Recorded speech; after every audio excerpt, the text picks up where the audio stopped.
페니 크로스비라는 사람을 아십니까? 네, 모르신다는 표정이신데요. 아마 이 이야기가 끝나면은 모두 다 아신다고 표정이 바뀔 겁니다. 네, 이 사람은 태어난 지 6주쯤에 감기에 걸립니다. 그런데 의사의 잘못된 처방으로 인해서 눈이 멀게 됩니다. 이 여인은 여자인데요. 그런데 이 육신의 눈은 장애를 얻었지만 그러나 그 속에서 하나님을 찾는 오히려 그 영혼의 눈이 떠지게 되고 하나님께 찬양의 시를 쓰게 되는데 약 8천여 편의 시를 쓰게 됩니다. 하루는 한 음악가의 오르간 반주에 맞춰서 자신이 기도를 드립니다. 그때 자기가 묵상하고 있었던 말씀이 히브리서였는데, 하나님, 제가 어떻게 온전해질 수 있을까요? 저의 몸을 좀 보세요. 저의 눈을 좀 보세요. 제가 어떻게 온전해질 수 있죠? 라는 기도를 드리는 중에 하나님께서 이 찬양시를 쓰게 하셨고, 그 찬양시가 이것입니다. 한번 들어보시겠습니까? 예수를 나의 구주 삼고 성령과 피로써 거듭나니, 네, 표정이 바뀌셨죠? 이 세상에서 내 영혼이 하늘의 영광을 누리도다. 이것이 나의 간증이며 나의 찬송이며 나 사는 동안에 끊임없이 구주를 찬송하리로다. 네, 우리가 잘 아는 찬송가 288장입니다. 그녀는 세상을 볼 수는 없었습니다. 하지만 육신의 눈이 보이지 않는 것은 보이지 않는 하나님을 발견하는 것에 아무런 장애가 되지 못했습니다. 오히려 하나님을 묵상하는 가운데 우리에게 오늘날까지도 이 찬송으로 도전을 주고 있는 인물로 우리에게 기억되죠. 성경에는 이러한 인생의 역경을 심하게 겪거나 혹은 장애를 가지고 있는 사람들이 많이 나옵니다. 제가 기억나는 한 사람은 사사기의 에훗이라고 하는 사람이 기억이 났습니다. 에훗이라는 사사는 오른손에 장애가 있었습니다. 왼손잡이였죠. 그런데 장애가 하나님께 쓰임을 받느냐 아니냐는 전혀 중요한 문제가 아니었으며, 나의 약함은 나의 편에 있을 때 그저 단점이나 부족함이 되겠지만 하나님 편에 올려드리게 되면 그것이 하나님이 역사하시는 방편이 되는 것을 목격합니다. 우리 사랑하는 온세계 교회의 모든 성도님들이 다 이러한 사람이 되기를 축복합니다. 우리의 삶에 어려운 점을 만났을 때 믿음으로 에훗 같고, 우리 삶의 고난을 만났을 때 크로스비처럼 찬양할 수 있고, 무엇보다 예수님 같이, 다 닮을 수 없을지라도 우리 예수님과 같이 담대하게 믿음의 길을 걸어가는 성도 말입니다. 사랑하는 우리 온세계교회 성도 여러분, 축복합니다. 믿음을 가지시기를 축복합니다. 아멘. 네, 오늘 히브리서 말씀을 함께 보겠습니다. 이제 7월이 끝났습니다. 8월입니다. 여름 사역들이 많은 부분 끝나고 이제 2청년 함대의 캄보디아 선교가 남아 있습니다. 이번 연도의 주일학교에서는 나는 믿음의 사람이라고 하는 주제로 아브라함의 믿음의 이야기를 다루었습니다. 입구에 올라오시면서 로비에서도 아마 많이 보셨을 것이고, 혹여는 교회에 오셨다가 아브라함 분장을 하고 여기저기 뛰어다니는 한 남자를 보셨을 수도 있습니다. 네, 그게 사실 접니다. 네, 제가 아브라함 분장하고 모든 부서 한 번씩 다 갔습니다. 성경학교가 끝났지만 저와 우리 모든 성도 여러분들께서도 단순히 믿음이라는 것이 어떤 것인지 우리 자녀들에게만 가르치는 것이 아니라, 또한 우리도 그 믿음을 배우고 또 그 믿음으로 살아내는 훈련을 해야 하기 때문에 오늘 본문을 준비했습니다. 먼저 오늘 성경 말씀을 한 구절 읽고 말씀을 계속 나눌까요? 네, 화면을 보여주시겠습니까? 히브리서 11장 32절 말씀입니다. 함께 읽어보겠습니다. 시작. 내가 무슨 말을 더하리요? 기드온, 바락, 삼손, 입다, 다윗 및 사무엘과 선지자들의 일을 말하려면 내게 시간이 부족하리로다. 아멘. 히브리서 11장을 함께 오늘 묵상하겠습니다. 히브리서 11장은 별명이 있죠.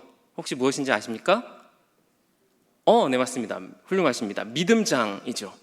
또 혹여는 소위 명예의 전당장이라고도 불립니다.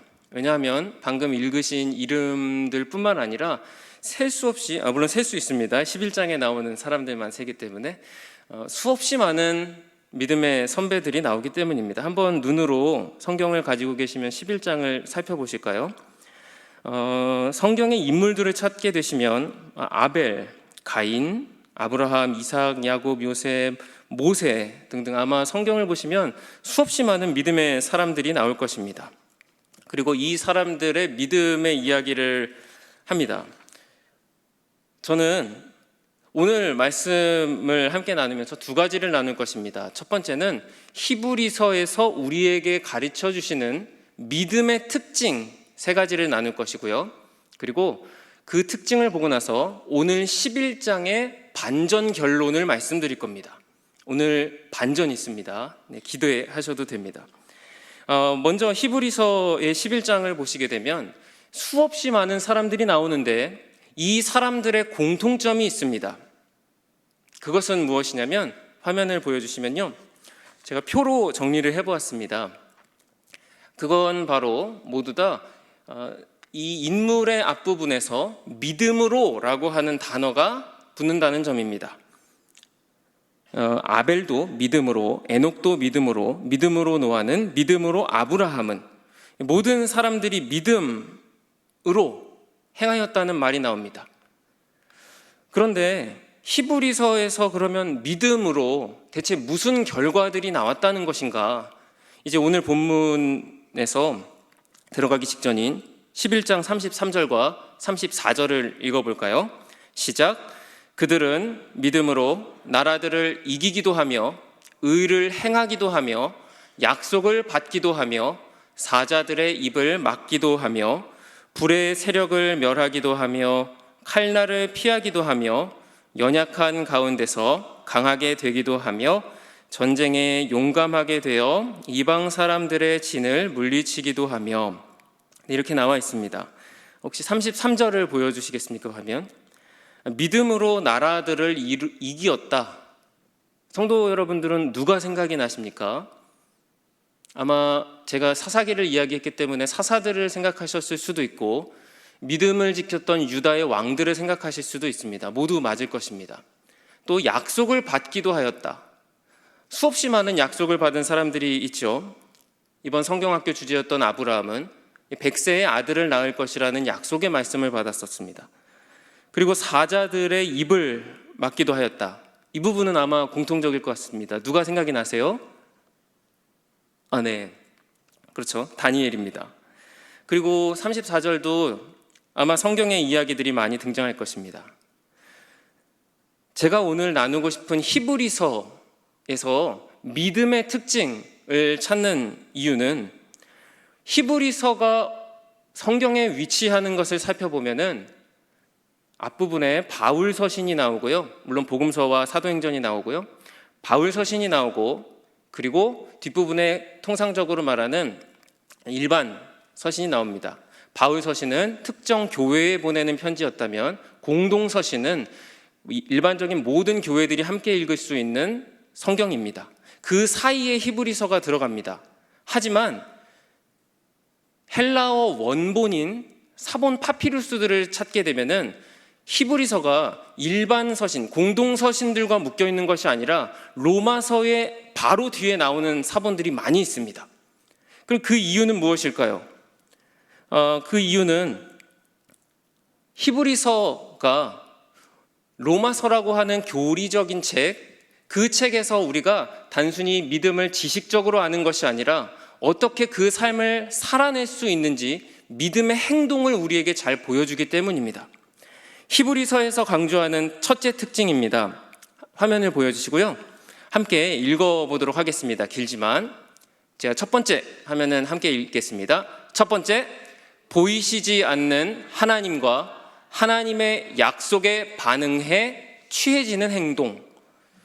네, 어렵게 느껴지실 수도 있지만 하나님께서 보이시지 않지만 그 약속을 반응한다는 점입니다.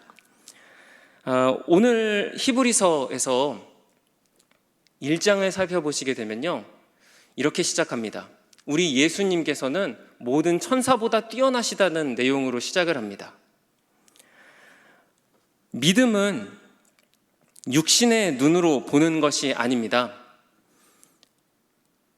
믿음의 선배들은 모두 다 눈으로 보이는 것이 아니라 눈으로 보지 않고 하나님께서 보이시지 않지만 보이시지 않는 하나님과 그분의 나라를 신뢰하며 나아간다는 특징이 있었습니다. 오늘날 우리 신약을 살아가는 이 시대의 사람들도, 저와 우리 성도 여러분들도 같을 것입니다. 하나님은 보이시지 않지만 보이시지 않는 하나님과 그리고 하나님의 나라를 신뢰하면서 나아가는 것이요. 그런데 제가 히브리서에서 1장에서 예수님께서 천사들보다 뛰어나시다는 얘기로 시작한다는 말씀을 드렸습니다. 그 이유는 구약에 우리가 앞서 본 이 수많은 사람들과 우리가 살아가고 있는 그 관점에서 하나님은 여전히 보이시지 않지만 하나님이 일하시는 방식에 차이가 있기 때문입니다. 혹시 이런 생각 해보셨습니까? 구약에서는 참 많은 천사들이 등장합니다. 롯이 소돔과 고모라에서 그곳에서 죽을 뻔했을 때도 천사가 등장해서 빨리 떠나라고 그렇게 격려를 합니다. 엘리야가 로뎀나무 그곳에서 지쳐 있을 때도 천사가 등장해서 어루만져주며 다시 일어서라고 합니다. 구약에서는 수없이 많은 천사들이 하나님의 사자로 하나님의 말씀을 대언합니다. 그런데 신약에서는 어떠신가요? 신약에서 천사들이 하나님의 말씀을 대언하는 것들을 보신 것이 있으십니까? 네, 찾으면 있긴 있습니다. 하지만 구약에 비하여 그 빈도가 아마 현격하게 줄어들고 거의 찾을 수 없는 것을 봅니다. 그 이유가 무엇이라고 생각하십니까? 그 이유를 히브리서에서 발견할 수 있습니다. 히브리서 1장 1절과 2절에 보시면, 제가 읽어보겠습니다. 옛적의 선지자들을 통하여 여러 부분과 여러 모양으로 우리 조상들에게 말씀하신 하나님이 이 모든 날 마지막에는 아들을 통하여 우리에게 말씀하셨으니 이 아들을 만유의 상속자로 세우시고 또 그로 말미암아 모든 세계를 지으셨느니라. 하나님께서는 그 아들을 만유의 상속자로 지으시고 마지막에는 아들을 통하여 말씀한다고 하셨습니다. 히브리서 1장 4절과 5절 이 부분을 함께 읽어볼까요? 시작. 그가 천사보다 뛰어남은 그들보다 더욱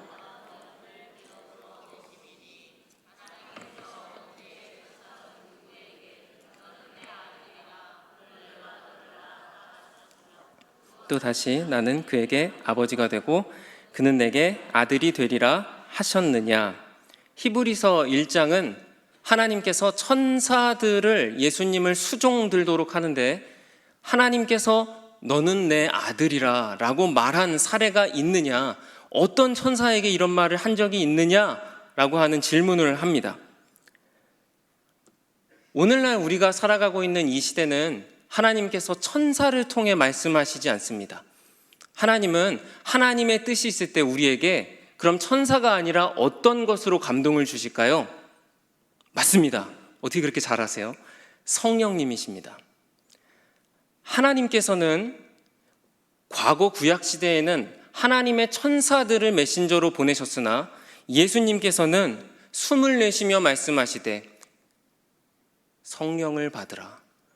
예수님께서는 십자가에서 죽으시고 부활하시면서 저희에게 선물을 주셨는데 그것은 이제는 천사들을 통해서 하나님이 간접적으로 사역하시는 것이 아니라 직접 이 땅에 예수 그리스도의 영이신 성령님께서 저와 모든 우리 성도님들 가운데 역사하시는 가운데 하나님의 그 뜻을 조명해 주시고 감동해 주시는 방식으로 바뀌었다는 점입니다.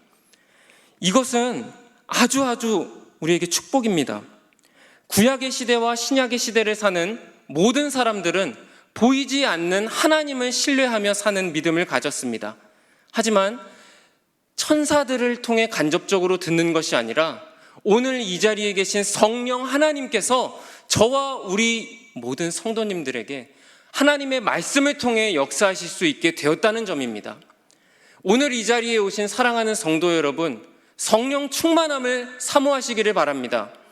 그것은 저와 우리에게 주신 하나님의 큰 축복이기 때문입니다. 수없이 많은 사람들도, 선지자들도 바랬지만 그것이 뭔지도 알지 못했을 그 성령님이 오늘 이 자리에 계신 줄 믿습니다. 기도하실 때에 성령님 제 안에 내주하여 주시옵소서. 오늘 이 자리에 임재하셔서 저희의 기도와 저희의 하나님을 향한 기대를 가진 이 예배를 받아 주시옵소서라는 마음으로 하나님의 임재를 사모할 때 우리 성령님께서 역사하실 줄 믿습니다. 이것이 첫 번째입니다. 길었기 때문에 제가 다시 정리해 볼게요. 보이시지 않는 하나님이시지만 그러나 그 약속을 신뢰하는 것이죠. 그게 믿음인데요. 두 번째를 한번 보여주시겠습니까? 네, 두 번째. 네, 시작. 다양한 삶에서 역사하고 다양한 결과를 가진다. 네, 세 가지가 있기 때문에 잘 정리하면서 가겠습니다. 첫 번째는 보이시지 않는 하나님, 그러나 그 약속을 신실하게 신뢰하는 사람들이고요. 그 사람들은요, 바로 저와 우리 성도 여러분들은 다양한 삶에서 역사를 경험하게 됩니다. 히브리서 11장에 등장하는 사람들을 이름을 떼고 나서 그 일들을 한번 살펴볼까요? 어떤 사람은 물을 가르고 그곳을 사람들을 데리고 걸어갔습니다. 마른 땅처럼요. 어떤 사람은 하늘로 호련듯 올려졌습니다. 또 어떤 사람은 이러한 아주 특별한 일은 아닐지라도 하나님께 열심히 제사를 드리는 일을 했습니다. 어떤 사람은 하나님께서 선박을 건조하라는 일을 시키셨습니다. 중공업처럼 일을 하게 된 거죠. 어떤 사람은 잘 알지도 못하는 땅으로 가족들을 데리고 멀리 이사하게 됐습니다. 성경학교 주제였죠. 종교적인 질서를 그 자리에서 사수하라고, 그 예배를 드리라고, 제사를 드리라고 그것만 명령을 받았기도 하고, 반대로 그것을 개혁하라고 얘기를 듣기도 합니다. 혹여는 하루하루 박해가 있지만 너의 하루를 견디라고 부탁을 받기도 합니다. 이렇듯 히브리서 11장에 나오는 사람들의 삶은 아주 다양합니다. 그런데 저는 한 가지 질문해보고 싶습니다. 히브리서에 나오는 모든 사람들이 그 삶을 살아가는 그 순간 하나님의 말씀을 듣고 그 말씀을 순종할 때 그 뜻을 모두 다 알고 이해하고 그대로 걸어갔을까요? 저는 아니라고 봅니다. 하나님께서는 노아에게 방주를 만들라고 하셨죠. 그런데 그 선박을 만들 때에 얼마나 비가 내릴지, 이 세상이 어떻게 변할지 노아가 모두 다 그것을 이해하고 배를 만들었을까? 아닐 겁니다. 비가 올 때에야 비로소 그것을 알게 됐습니다. 그리고 더 큰 시각에서 보면 노아는 사실은 그 방주는 우리 예수 그리스도를 가리키는 것이지 않습니까? 정말 구원의 방주 되시는 예수님을 가리키는 것인데 예수 그리스도라고 하는 그 개념을 노아는 모두 다 이해하지 못했을 것입니다. 노아뿐일까요? 아브라함이 가나안 땅으로 가는 그것도, 가나안을 하나님께서 이스라엘의 유업으로 주실 뿐만 아니라 그곳에서 다윗의 나라가 들어서고 예수님께서 태어나실 그것들을 알지 못하였을 것입니다. 저와 우리 성도 여러분들도 같습니다. 사랑하는 성도 여러분들께서는 성도 여러분들의 삶과 인생과 하루하루의 시간들의 의미를 모두 다 이해하고 사십니까? 아닐 겁니다. 그리고 그 의미는 모두 다 우리가 100% 이해하기는 어렵습니다. 인간은 역사적으로 수없이 많은 이 시도를 했습니다. 내게 주어진 시간과 인생의 의미가 뭔지를 알기 위해서 샤머니즘, 점을 보기도 하고요. 혹은 인문학적인, 역사적인, 과학과 어떤 배경을 동원해서 그 지식 속에서 나의 의미를 찾아가려고 합니다. 하지만 어떤 수단을, 이 세상에 있는 수단을 동원한다 할지라도 한 사람의, 한 영혼의 진실된 의미를 모두 다 알 수 있는가? 알 수 없습니다. 우리의 그런 의미를 어떻게 알 수 있을까? 그것은 하나님 앞에 설 때에만 이해될 수 있습니다. 우리의 삶 가운데에는 어려운 그리고 역경과 또 하나님 왜 저에게 이러한 일을 겪게 하십니까? 라는 눈물 나는 일들이 많이 닥칩니다. 그럴 때마다 성도 여러분들의 그 문제와 나의 시간이 모두 다 이해가 되십니까? 문제를 이해하는 것, 그것을 넘어 해석이 안 되는 내 인생, 그러나 하나님 앞에 설 때 비로소 해결될 줄 믿습니다. 해석되는 것이죠. 우리는 우리의 존재가 물음표가 생길 때마다 사람과 혹은 여러 가지 수단 속에서 그 의미를 발견하려고 합니다.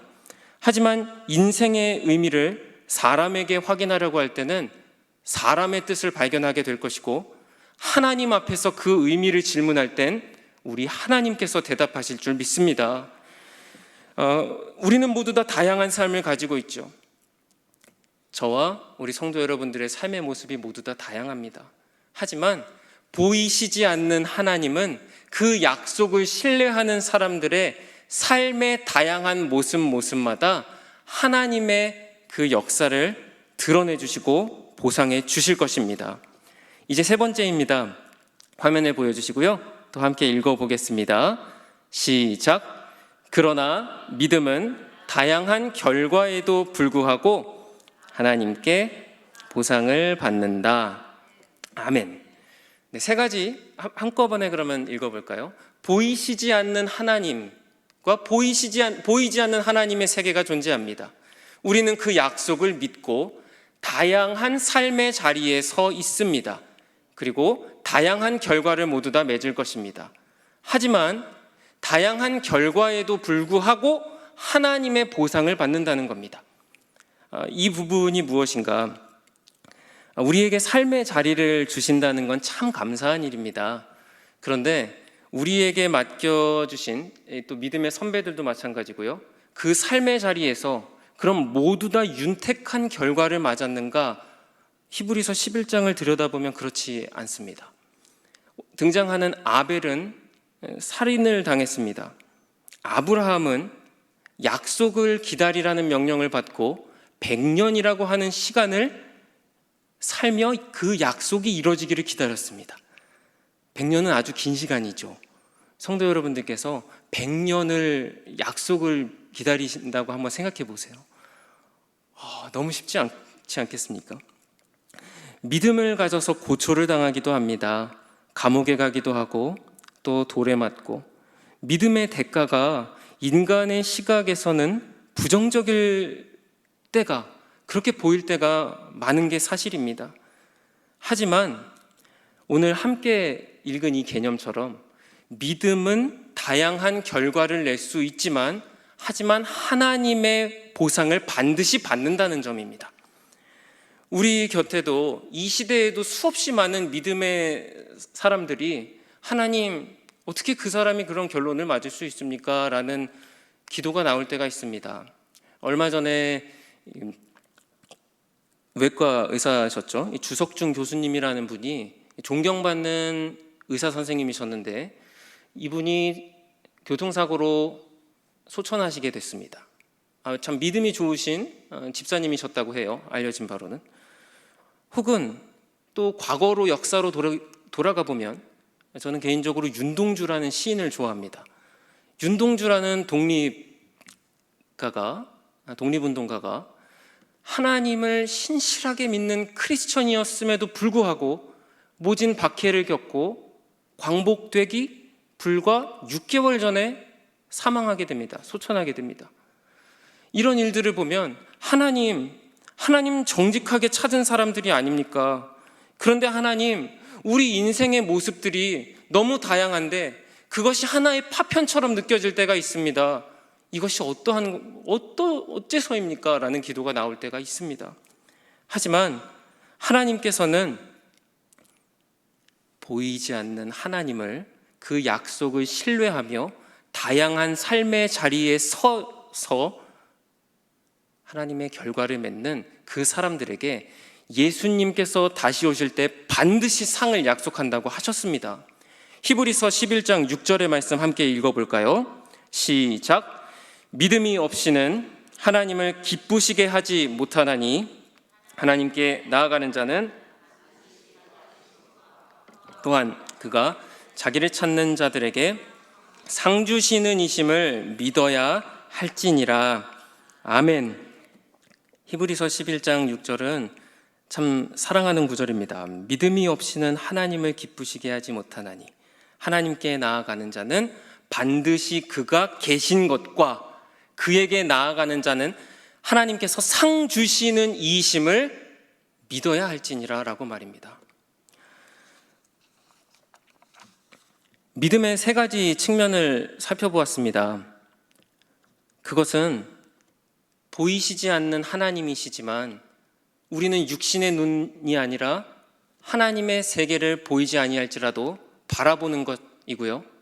그리고 우리에게 맡겨주신 삶의 자리 속에서 그것을 살아내며 다양한 결과를 맺어드리는 것이며, 그런데 그 결국은 우리의 인간적인 시각에서는 비록 윤택한 결말은 아니라 할지라도 하나님 편에서 예수님 다시 오시는 그날 반드시 상 주신다고 약속하셨다는 것입니다. 이것이 우리가 삶을 살아가는 데 있어서 히브리서가 특징 짓는 믿음의 자세입니다. 믿음은 정말로 다양한 세상적인 결과를 가져옵니다. 우리는 우리의 가정의 활동과 직장, 교육받는 자리, 혹여 이 자리에 어떤 분께서는 교육하시는 자리일 수도 있을 것입니다. 무수히 많은 사회적인 삶을 살아갑니다. 하지만 우리는 우리의 인생이 어떻게 끝날까, 어찌 흘러갈까라는 두려움을 내려놓고 그 대신 보이시지 않는 하나님이시지만 내게 삶을 주셨으며 내 삶 속에서 이 땅의 시각이 아니라 하나님의 시각 속에서 반드시 상 주실 것이라는 것을 믿으며 나아갈 때 우리의 모든 두려움들을 하나님께서 해결해 주신다고 약속하셨다는 것입니다. 사랑하는 성도 여러분들께서는 눈으로 보는 여행을 하고 계십니까? 아니면 하나님과 함께 눈으로는 보이지 않지만 믿음으로 살아가시는 인생의 여행을 하고 계십니까? 우리는 모두 다 믿음의 나침반을 꼭 들어야 할 줄로 믿습니다. 성경의 판단이 떠오르십니까? 그 삶의 자리 속에서 말씀을 선택해 주시기를 부탁드립니다. 눈에 보이는 것들이 참 많습니다. 은행 구좌, 이 계좌의 숫자가 눈에 너무나 뚜렷이 보입니다. 사람들은 이것을 이정표로 제시합니다. 혹은 성공들이 유튜브나 수없이 많은 미디어들 속에서 비추어집니다. 그것으로 따라가라고 우리에게 보여줍니다. 하지만 믿음, 예수 그리스도라는 그 나침반, 그곳을 향하는 나침반이 모든 믿음의 사람들이 살아낸 것이라면 저와 우리 성도 여러분들께서도 진정한 이정표는 우리 예수님을 향하는 이 길이라고, 우리의 삶에는 그저 별 볼 일 없어 보이는 하루 같아 보일지라도, 내 기대와는 다르게 세상의 주목은 못 받을지라도, 내가 원하는 어떤 사회적인 위치가 아닐지라도 보이시지 않는 하나님, 그러나 그 약속을 신뢰하며 내 삶의 자리에 서 있기 때문에 하나님께서 상 주실 거라시라는 그 믿음으로 살아가시기를 부탁드립니다. 이것이 히브리서에서 믿음장에서 보여주는 믿음의 특징입니다. 그런데 제가 설교를 시작하며 반전이 있다고 했지 않습니까? 이제 기대하셔도 됩니다. 이제 설교의 마지막 대지고요. 히브리서 11장 39절 40절입니다. 같이 읽어볼까요? 시작. 이 사람들은 다 믿음으로 말미암아 증거를 받았으나 약속된 것을 받지 못하였으니 이는 하나님이 더 좋은 것을 예비하셨은즉 우리가 아니면 그들로 온전함을 이루지 못하게 하려 하심이라. 아멘. 저는 히브리서 11장을 읽으면서 이 마지막 구절이 잘 이해가 안 됐습니다. 믿음의 선배들을 쭉 나열하고 이들을 본받아서 믿음을 잘 지키십시오 여러분. 물론 이 적용 맞습니다. 그렇게 읽힙니다. 그런데 히브리서의 마지막 절인 이 지점에 도달하게 되면 히브리서의 저자는 관점을 바꿉니다.